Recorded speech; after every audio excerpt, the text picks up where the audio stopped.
Good evening. Thank you so very much for coming and joining me this evening. I appreciate you taking time out of your busy lives and looking forward to sharing this information with you. My name is Judy McNamee. I'm actually a former intervention specialist and now ADHD coach, founder of ADHD Coach Connect, and I'll talk a little bit more about that as we get into our webinar this evening. I hope that you downloaded my free gift of the differences between high school and college, or even after high school, and also that puts you in a drawing for this fabulous inspirational ways to succeed with ADHD by the phenomenal Lori Dupar, and this is a compilation of stories, of strategies from over 20 wonderful ADHD coaches, psychologists, doctors across the country. And yours truly had the opportunity to be part of this, so I'm very proud of that. We'll be having a drawing for that from all the people that registered this evening, so you'll be notified on that pretty quickly. And I wanted to just take a second to look at this as far as the download. There are a lot of differences between currently high school, the programs, and what happens after high school. Whether you're in college or college-bound, whether your children are college-bound, or whether they're going into the workforce, the changes are dramatic. And it's so important for us to really have a good handle on that. When I got into working with teens and children in ADHD coaching, my initial goal was actually to work with kids that were graduating from high school and ultimately going into college or after high school. Well, I learned very quickly that I had to back that up because our kids were not really prepared. They weren't prepared socially. They weren't prepared mentally as far as having the academics. They may have been struggling with some aspect of academia, or as well life tasks such as self-care, things like that. And when you get into college or after college, the demands on those executive functions just exponentially increase. So I bring this to your attention solely for the purpose of showing you that there are so many differences, that we are so supportive of kids in high school, although not to the extent, hence the reason for this webinar, that we'd like to see, but that once they leave that nest, things change dramatically. So I hope you do share that. We're all here tonight to learn how to help your struggling ADHD teen pilot to success. And I actually have another webinar called Flying Solo with ADHD, where we do talk a lot about the self-care skills, the specific study skills, etc. But tonight is a little bit different in that I have 3 areas that I want to cover. The first one being the support of the child, but getting the school itself to recognize that there's a problem, that your child is struggling, and how can we get that recognition so that we can get the support in place as quickly as possible. The second piece is to take you through navigating the process, that, oh my God, maze, of obtaining any kind of documentation. So of obtaining a 504, an IEP, whatever is needed in order to support your child. And lastly, how to rebuild their self-esteem. They get beaten down as they go through life. Not necessarily intentionally, but it's that invisible disorder that is not discussed. It's getting better, for sure, but is still not really out in the open as far as a discussion of strategies and working with children in a better understanding emotionally of how this affects them. I am assuming, I shouldn't do that, but I'm assuming that many of you have signed up because you are looking for perhaps the next step or the step that you take first in trying to obtain support for your child or more support. Maybe trying to determine how or why your child is indeed struggling. Are they in the right, least restrictive environment?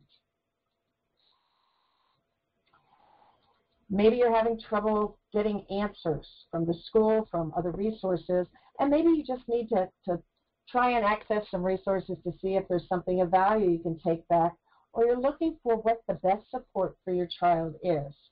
Or maybe, as many of the parents I talk to, they are totally just overwhelmed by the whole process. It is overwhelming. It's a convoluted process, and unfortunately, so many people out there learn it because they have to jump into the fire to help their children.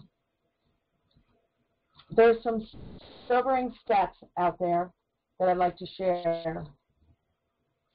As many as 10% of children have a specific learning disability.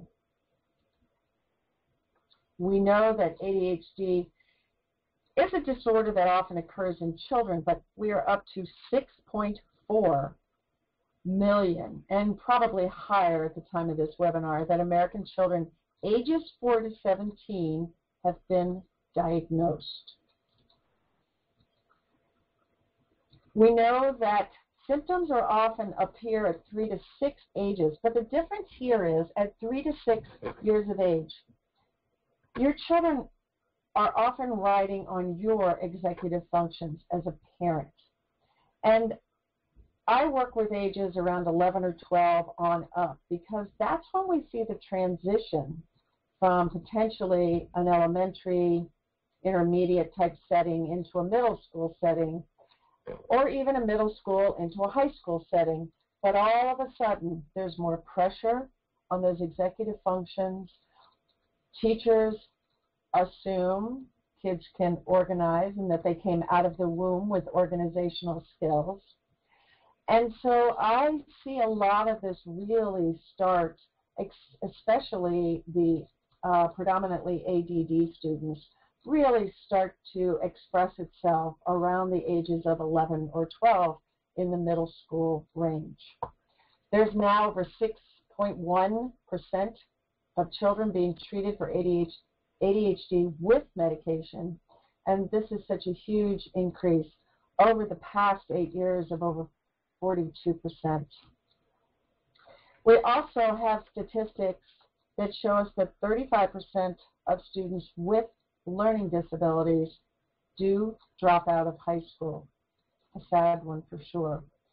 And students with ADHD are 4 times as likely to be one of those, to drop out, than the general population. Those that stay in school, that 35%, often suffer from low esteem. They have very menial grades, and they have a higher risk of substance abuse. As teachers, we're not really prepared. I'd like to say we should be, and that is really truly how I got into this. As a teacher or former teacher and former intervention specialist, I watched my children struggle with what I thought were fairly simple skills. I didn't know that much about executive functions. I thought I taught outside the box, and I thought I did a pretty good job of doing that. And I was wrong, dead wrong. If I knew then what I know now, I would teach so totally differently.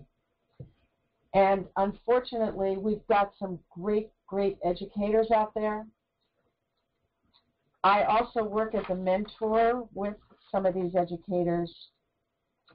And the ones coming out of college still only receive, at a max, about 1 class in college on ADHD, on dyslexia, on some type of differentiation of teaching.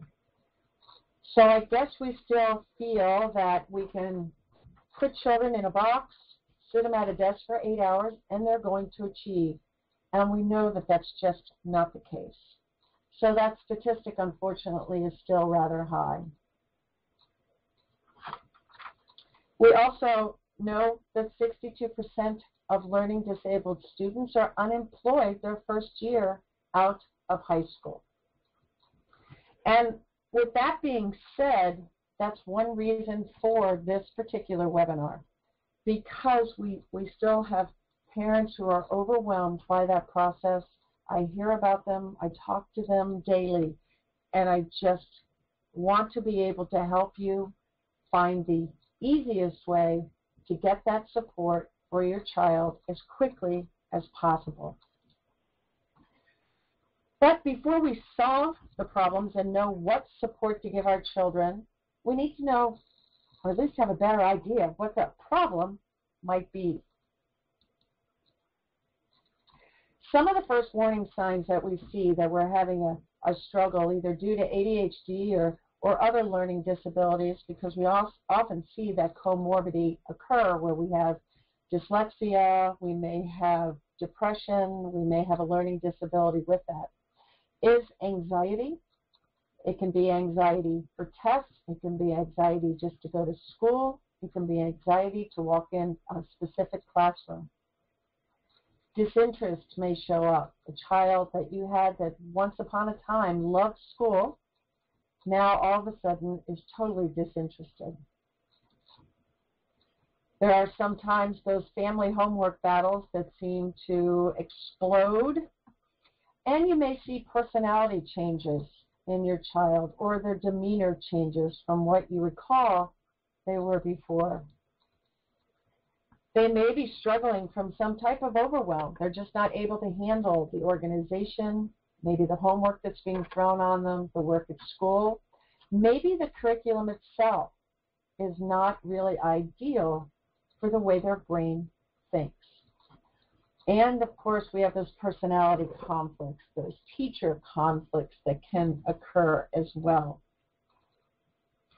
So it is important to try and recognize the first warning signs and to really be active, I guess is the right word, and astute to those changes.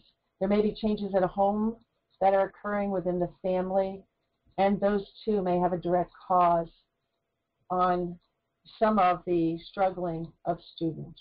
And it's tough when kids are teens to get them to speak up. But how do we get the school itself to recognize that they're struggling and to put something in place so that our student and our child won't fall behind?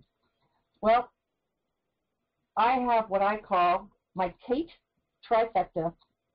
And my Kate trifecta consists of advocate, communicate, and educate. And these are really three key pieces that the parent probably has to initiate. And I'll tell you why in just a little bit. But let's look at advocate a little more specifically. As I mentioned earlier, so many parents find their way through that maze because they have to go to bat for their child. If they suspect they have a learning problem, advocating for your child is of high importance. And it consists of things like touching base with the school early and often. And that can be as early as summertime. That may be touching base with a counselor, with an intervention specialist of sorts. I know I had a child who had so many struggles as a freshman coming into the school where I was teaching. And I was teaching in a high school, at Grove City High School in Columbus, or Grove City, Ohio, Columbus area. The parents were in there in July. I requested a meeting in July. It was the best thing they had ever done. They gave me all sorts of information about their child, how he learns, his behavior, what sets him off, how what his strengths are, but how we need to develop some of his weaknesses or the bridges to get through his weaknesses. So this child went under my wing, as you can well imagine, for 4 years and is still a huge part of my life and of my heart. But had those parents not done that, I'm not sure what would happen at the beginning of school with the intervention specialist or the regular teachers, because he was in a regular classroom. He had a lot of struggles, but he was a brilliant, brilliant child. I also have a link. This is a live link that you can click on questions for teachers. And if you click this link, it gives you some very interesting questions to pose to teachers, and probably some that they're not used to hearing. It can be anything from, and I'll read you a couple, how will you respond if or when my child struggles in class? How are creativity and innovative thinking used on a daily basis in your classroom? You know, parents, you know your children better than the teacher. You know how they learn best. And movement is key in ADHD brains. A couple other ones. How do you measure academic progress? Is there a technology you recommend that can help support my child in self-directed learning? So these are some very deep but meaningful and important questions, and I put them in there probably to shake up the education system a little bit if you walk in there with them, but I think they'll know you're there, and that's part of advocating for your child, is knowing, having the school know who you are. So getting involved at school as well as to what you can do at home to help support. One thing I didn't do, no, just one thing, but one of the many things I didn't do when I was an ADHD teacher was to really understand what went on in the home. I knew how much my children and students struggled in class and in school through the whole day, but I never really knew what happened when they left school after they've been holding it together for 24 hours. I never realized what could and did happen in many homes once they got home. Now that I'm in the position I'm in, I have long conversations with parents. I've been to parents' homes, and I know the struggles that just multiply once that child leaves school. So it's really important to collaborate with teachers to find out what works and share that with them, both at home and at school. To stay online, to stay in communication with those teachers continuously. They truly need to know who you are by first name and know all about you and all about their students. Attending meetings of all sorts, not just the IEP meeting once a year, but many meetings. Again, be visible. And document, document, document. I can't emphasize enough, as work comes home or as emails are gathered where struggles are discussed, please, please keep this documentation. You may need it not only to obtain support documentation, but you may also need it down the road for standardized testing.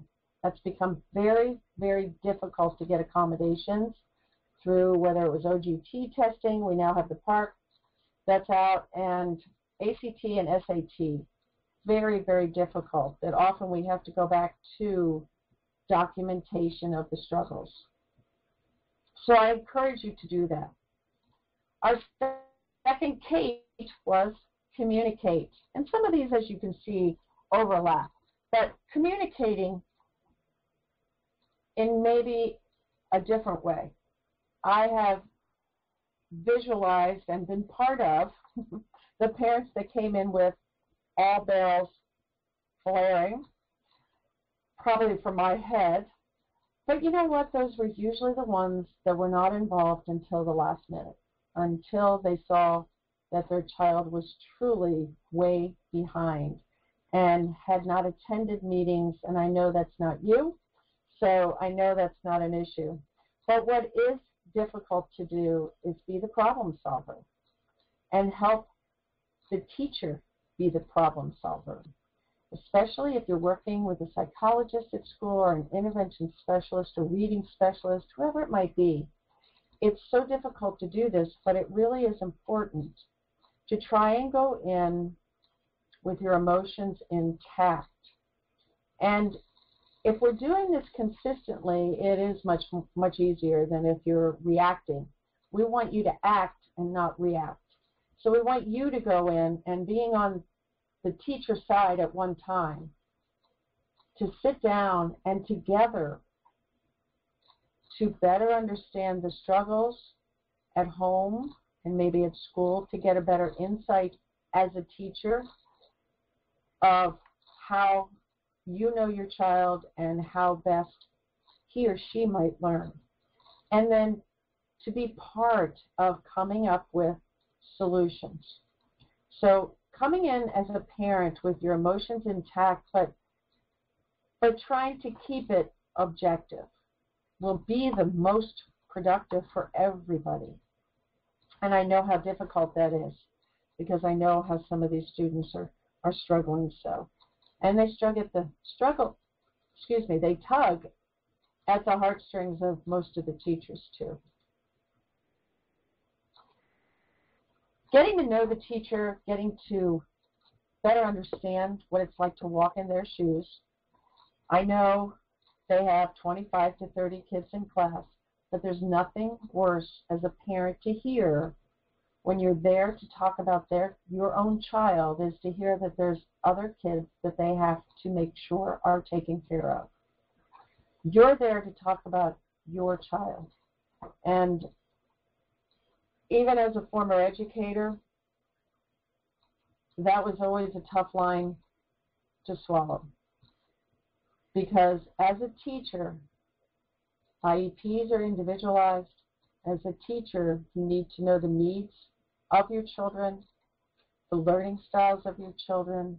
And yes, it takes a little bit longer to set up a classroom to get the most out of them, but the best teachers out there will do just that.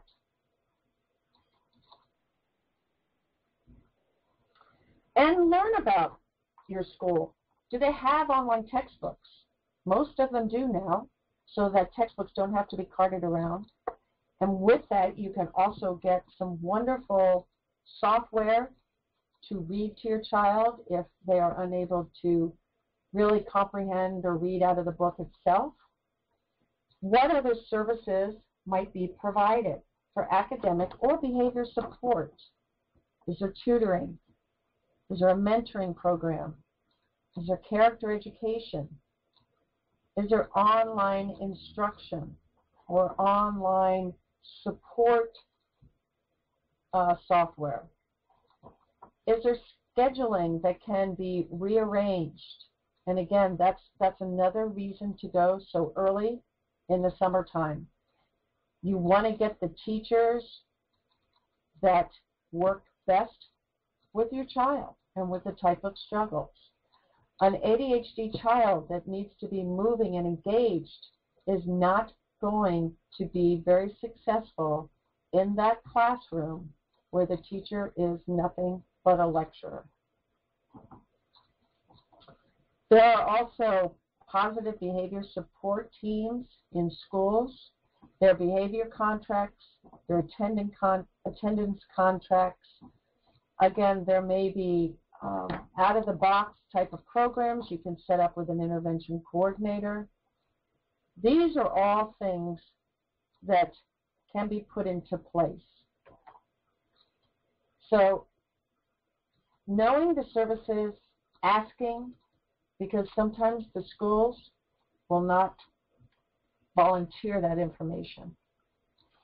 And RTI, which we're going to touch base on, this is one of the solutions. So I will talk about that in just a few minutes in much more detail. Our last trifecta, Kate, is educate. Well, obviously we want to educate our own child, but we want you to educate you. Finding out how the grading system works. Is there online grading? You know, we thought that was going to be the end to all ends, and only to find out that many of the online grading systems that the schools are involved in now are not that effective because the teacher has to put the assignments in on their end. And I can honestly say it is a vigorous job to do on a daily basis to try and keep up with it. So the system is improved, but it is not the best out there for either side. So we might have to resort again to other resources that I just mentioned, tutors, mentors, keeping that line of communication open on a continuous basis. Find that intervention specialist who is the caseworker, who can build a relationship with your child. And that's who you really want to hang on to. They can make things happen. I played out of the box all the time. And with special education, it was almost always accepted. My motto was always to, how does that saying go? Ask for forgiveness and not for permission. Other things to educate yourself, webinars such as this, other fantastic webinars that are all over the internet. Find out through IDEA what your rights as a parent and your rights as a child. One thing about these type of webinars, I will provide you with, I guess this is my disclaimer, if you will, I will provide you with specific information, but no matter where you go on the internet, Rights Law, which is wonderful, departments of education, they will always want you as a parent to read the rights and interpret them yourself unless you get an attorney involved, because they just are so difficult and different in every state. And I know we have people on our webinar tonight from all over the country as well as outside of the United States. So welcome to all of you. Knowing the jargon, what's an ETR, what's an MFE, all sorts of things that educators like to throw around, especially during the meetings, and not necessarily intentionally. That's just their buzzwords, and they understand them. You on the other side of the table also need to know or need to ask. And again, as I mentioned, document.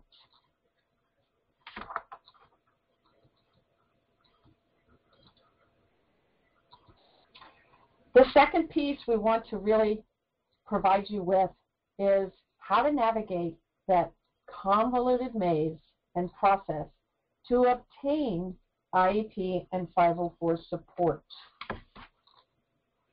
There's this wonderful thing from 2004 IDEA called the Child Find Mandate. And this was put into place to help schools do exactly that. The Child Find requires all school districts to identify, locate, and evaluate all children with disabilities regardless of the severity of their disabilities. Let me just say that again for emphasis. This Child Find Mandate requires all school districts to identify, locate, and evaluate all children with disabilities, regardless of the severity of their disabilities. The way majority of the schools have done this is through this RTI that I mentioned earlier. This stands for Response to Intervention. Instead of the specific intervention specialists that really were the gurus of intervention, I know that when I was teaching, general education teachers would come to us consistently and say, I'm struggling with this child's hyper, this child's not learning, this child has learning disabilities. What interventions, besides what's perhaps in the IEP or 504, can I do to help? And the intervention specialist may or may not be a co-teacher in that classroom, would be the one that would come up with these interventions. Well, because of this 2004 Child Find mandate, the school as a whole is now responsible for trying to evaluate all these disabilities. So the RTI is a school-wide and the most common model that has been put into place.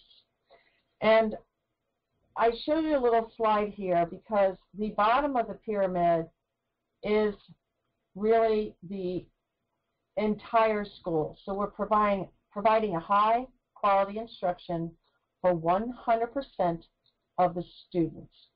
So all teachers, whether it's special ed, whether it's general ed, are required to provide this high quality instruction. And the RTI is basically how well students respond to changes in instruction. So we've got this process in place, and I'll show you the specific elements of it in just a second. But the key is that as students struggle, they move up the pyramid. So our second tier is maybe 10 to 20% of the students. There are in-class interventions that are put into place. Instead of maybe ignoring them in the general ed classroom or calling in an intervention specialist, sending them to the office, they are required to put in classroom interventions. Then we have the ones that are still continue to struggle with changes in instruction. We're going to provide more intensive interventions. These may be in the classroom, these may be out of the classroom. And again, these, as the side of this shows, can be academic or behavior. Then we have probably 1 to 5% of the students within each classroom that really need that specialized instruction. They may be in the resource room, they may be pulled out frequently, however it may work. There are several tiers, and the majority of the schools use the 3-tiered model, but it's not the only one around. But the RTI consists of a few components. It is high-quality, research-based instruction and behavioral support in the general education classrooms. So as we go back and say response to intervention refers to a process that emphasizes how well students respond to changes in instruction. One of the components is for all teachers to provide high-quality, research-based instruction and behavioral support. So what exactly is research-based instruction? Well, the gurus have decided that it refers to content that deals with vocabulary, that deals with comparing, contrasting, that deals with summarizing and note-taking, that deals with providing praise on a continuous basis. But the models involve things such as daily reviews. A lot of the classrooms have bell ringers to go over the previous day and kind of transition to whatever the new instruction might be that day. Models, providing models, whether it's the teacher, whether it's other classmates, scaffolding of material, chunking out material into smaller bits, and scaffolding the steps.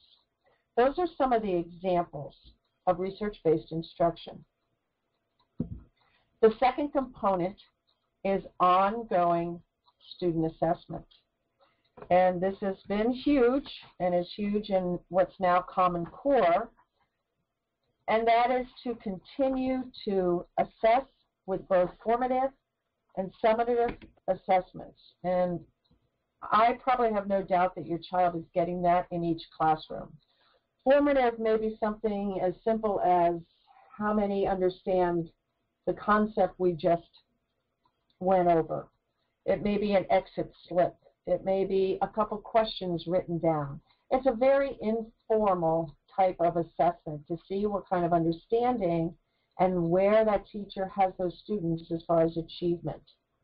Summative would be your quizzes at the end of the chapters, your tests at the end of the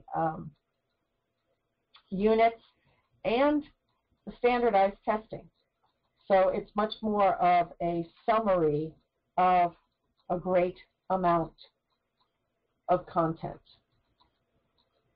This assessment, or this ongoing student assessment, helps to determine what tier your child might fit into in the ITI system. As I mentioned, it's tiered instruction, so there may be 1, 2, or 3 tiers where instruction may be modified a little bit as far as the content. It may be modified, or there may be accommodations as far as how it's presented, depending on the needs of that particular group or children. And lastly, there's parent involvement. So there should be documentation to you as a parent. Certainly if you have a child on an IEP or a 504, you should be receiving documentation, especially on an IEP. You need to be receiving progress reports on those goals on a continual basis. I think it's every grading period, so whether that's 6 times a year, 9 times a year, it can vary. So those are the 4 keys. What RTI is not is changing the seat of your child, is having a conference with a parent, is suspending or in-school suspension of your child, or more of the same type of instruction.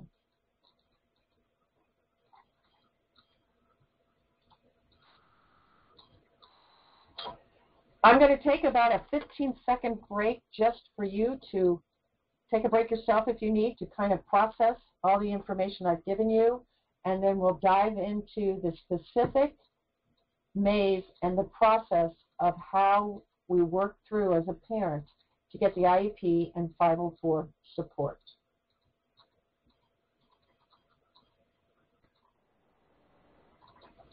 Okay, thank you so much.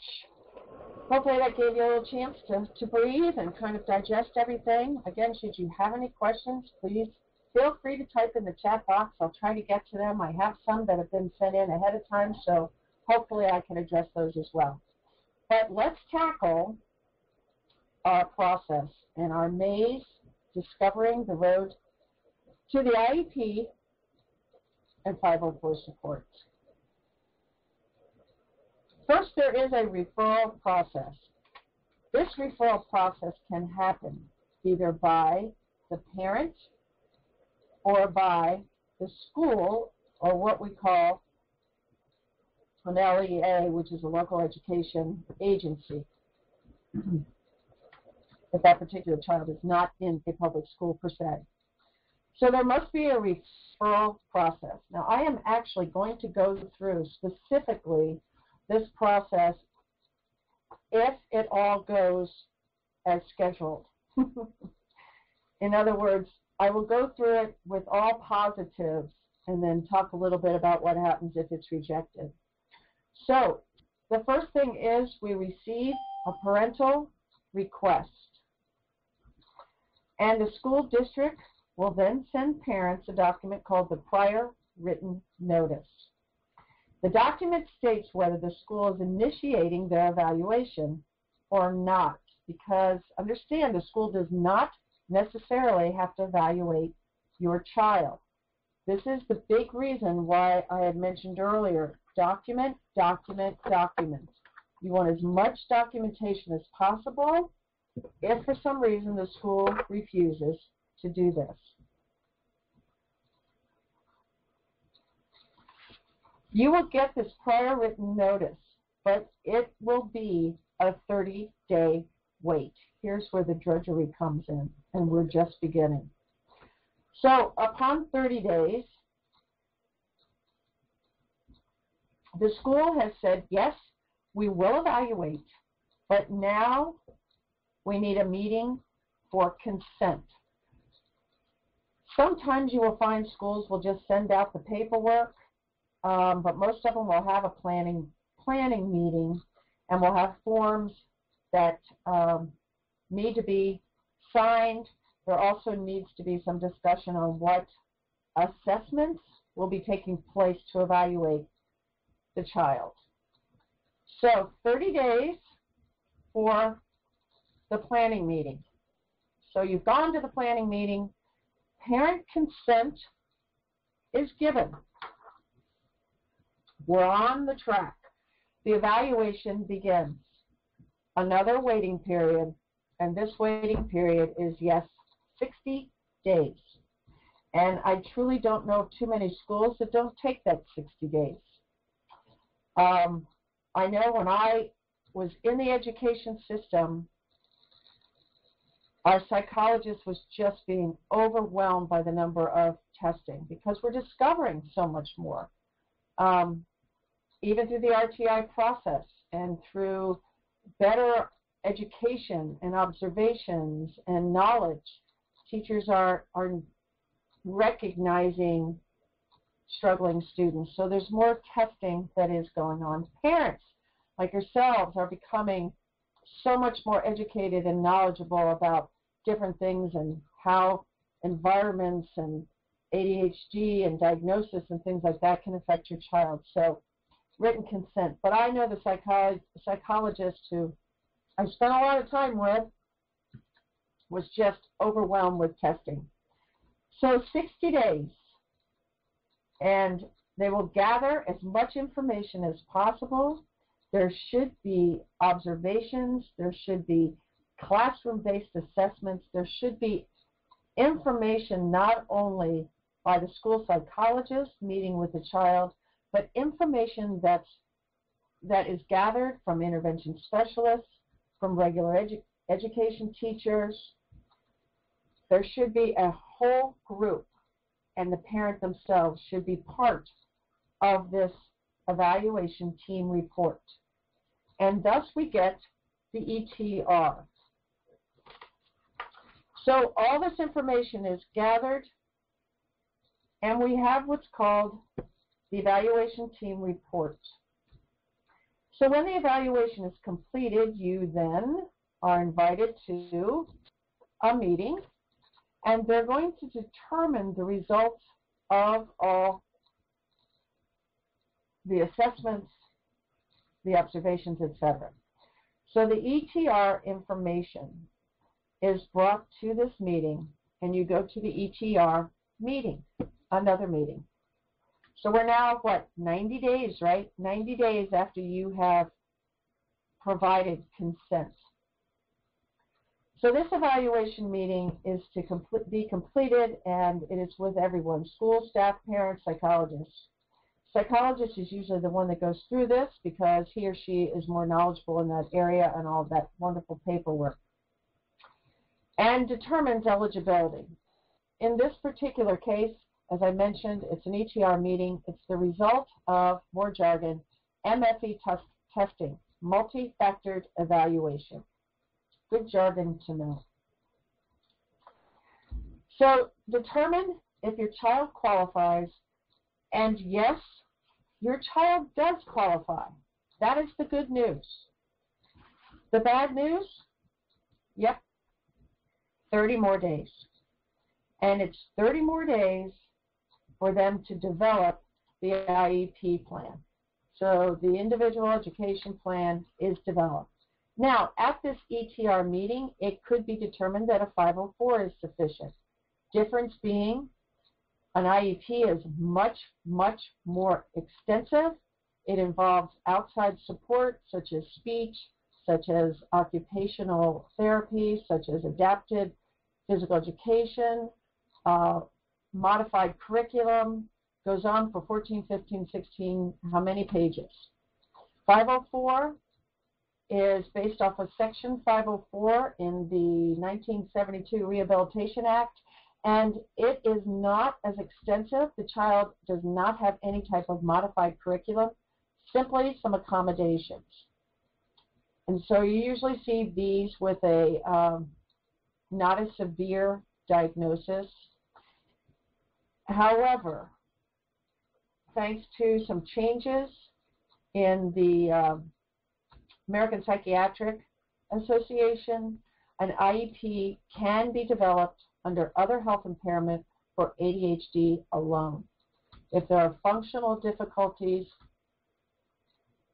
then this is enough information with the testing, as long as the testing supports it and your documentation may support it, to get an IEP developed. So we have the IEP developed. So at this point, we are already 120 days total. That's minimal. Should be maximum, but it's probably minimal, into development of getting help for your child. That's if everything goes as planned. If we go back to getting a negative response to either suspecting a disability, so if the school, 1, refuses to test, 2, does get the information but no disability is documented, so not eligible for any type of support services, or if you as a parent disagree with whatever eligibility they come up with, then you have the opportunity to, of course, get it in writing and go outside of the school for an independent evaluation. It's a very, very long process, and that is why it's so important. When I talked initially at the beginning of our time tonight about jumping on support for your child with my trifecta Kates of advocate, communicate, and educate as early as possible. Because if you need to go down this road, it is going to take a long period of time. Unfortunately, one of the first things that happens to your child is not only are they struggling in school, but their self-esteem and self-confidence is getting beaten down and beaten down and beaten down. And this can come from years of unintentional ignorance from classmates, from educators, from administration. So I love this where it says, parents need to fill a child's bucket of self-esteem so high that the rest of the world can't poke enough holes to drain it dry. So I've given some of the ways to build back up your child's self-confidence and self-esteem. And one is just unconditional love. And I know you all have that. It just becomes so hard sometimes when the nerves get frayed, when the arguments escalate, but I know that unconditional love is there. So one of the things we have to be careful of is words and how we do word them. The problem with words is that too many of them say the wrong things. So oftentimes we need to go back to coaching our children, just like I do as an ADHD coach and many of my colleagues do, and start asking some questions instead of asking what you don't want. So if we ask what we want to do or ask questions to our child, it changes the whole demeanor. We now become a collaborator with them.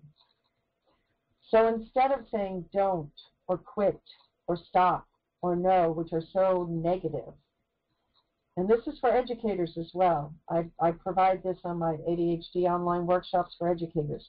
We don't ask what we don't want to see. We ask what we want them to do. We model it. We show it to them. We make it simple in baby steps because we want them to be successful. And then we celebrate every little success. We absolutely celebrate. And it may seem like over-celebration, and it is. But that is how we rebuild confidence and self-esteem in our children and our students. I'm going to go and touch base on a couple of the questions that were sent in ahead of time that I appreciated, and any other questions you might have, please feel free to type them in the chat box. I also have for you some resources. You can just click on these links. If you're not following me on my Facebook page, please do. I provide a daily dose of strategies, of tips, of webinar information, other people's webinars. I share those. We want to help and spread the resources, and that's the most important thing. There's also a link here called ADHD Online Workshops. These I put together 7 workshops for educators and parents. Parents, the few on there for you are free. The educators ones do cost, but they also can obtain contact hours and CEU information. So as a former educator, I'm trying to give back to that arena, and I know what was missing when I was there, and it's still missing in many, many classrooms. So I'd love to get into any of the school systems more than I do now for online workshops, for live workshops, for professional development, any way I can help spread strategies to help your children. I also have a survey here. If you click on this when you get the slides, just to click on the feedback survey. I think it's 10 quick questions. I love your feedback so I can provide you with what you want to hear. And with that, you receive 1 free hour of coaching from me. So you've gotten your downloads. You're in the drawing for Lori Buchar's book. And now you have a free hour of coaching. So one of the questions I wanted to share was concerning a parent who wanted to see if they should steer their son toward a small college arena or environment, I guess is a better word. I actually do have a webinar that I do on this, and it's called Cracking the ADHD College Code. I feel the key in finding the right college for your child comes 2 or 3 years ahead of them, that particular graduation time. There may be reasons, first of all, why your child or teen might want to attend a certain college. It could be because all their friends are going. It could be because the parents want the child to go. It's 3 key things that I feel you need to look at before you start to interview the college. Yes, interview the college. And that's the readiness gauge, first of all, of your child, academically, behaviorally, and socially. Remember, many of our children's executive functions are 3 to 4 years behind their chronological age.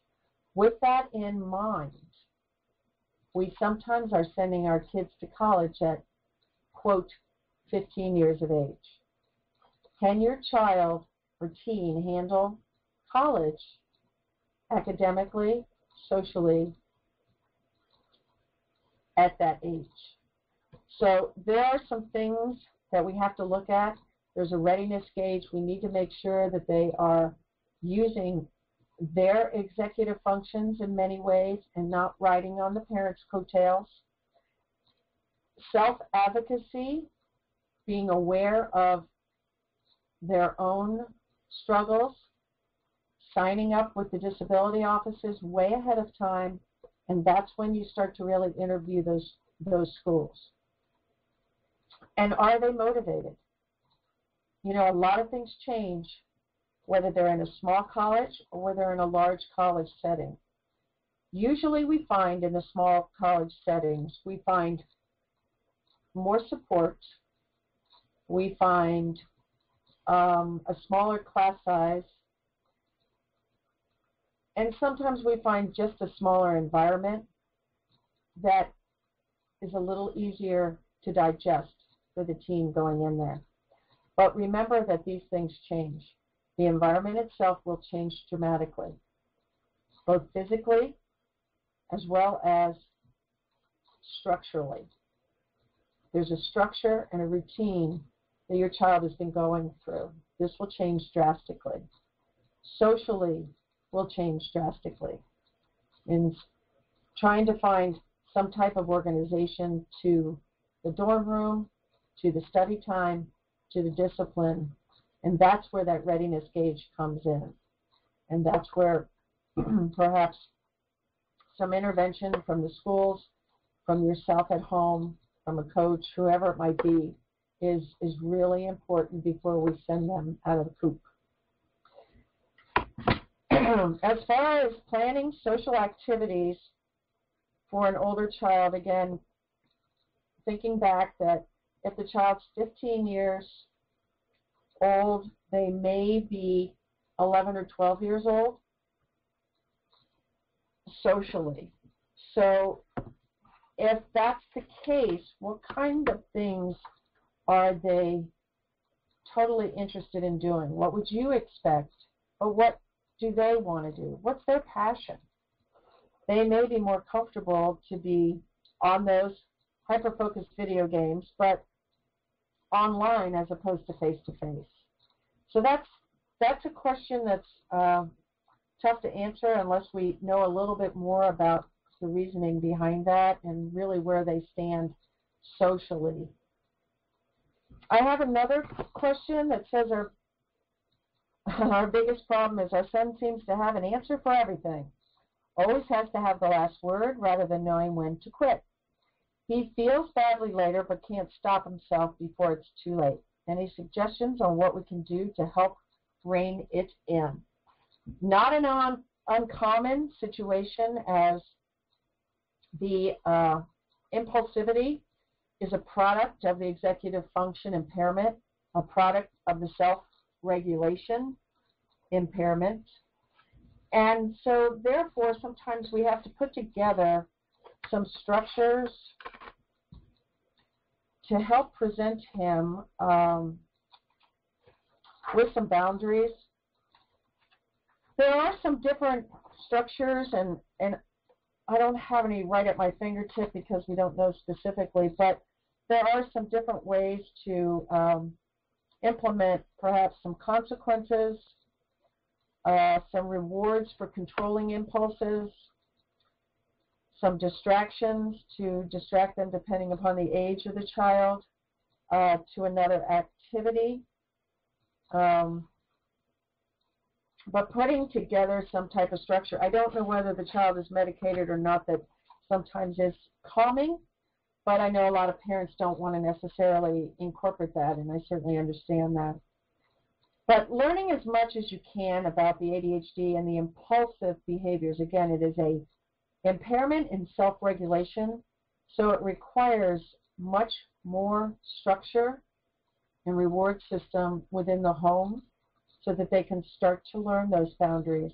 But building in those reward systems, again, for maybe the smallest thing and building on it, baby steps. And my advice to you as a parent is don't give up. You will find the solutions. Impulsivity is a difficult one and may involve collaboration and partnership with your child to find out what best will be the reward and be effective for that child. Those were the 2 or 3 questions that I had sent in ahead of time, and we're almost out of time. I'm a little bit over. If anyone has any other questions, I'll hang out a few minutes, and feel free to type them in. There is a chat box that you should be able to access. I certainly appreciate you all joining me this evening and hope that I was able to bring some valuable information to you. I know, as I mentioned, we had some people from all over the country, and I love that, so that we can continue to spread the word and spread the awareness and get help for you as a parent and help for your children from the schools as quickly as possible, for sure.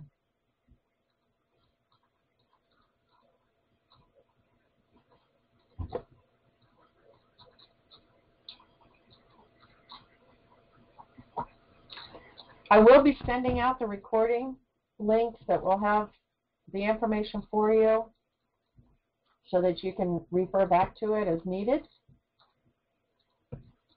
I thank you very much for joining me this evening. I wish you the best in your endeavors and all your challenges, and I applaud the parenting that you do each and every day. So thank you so much for joining me.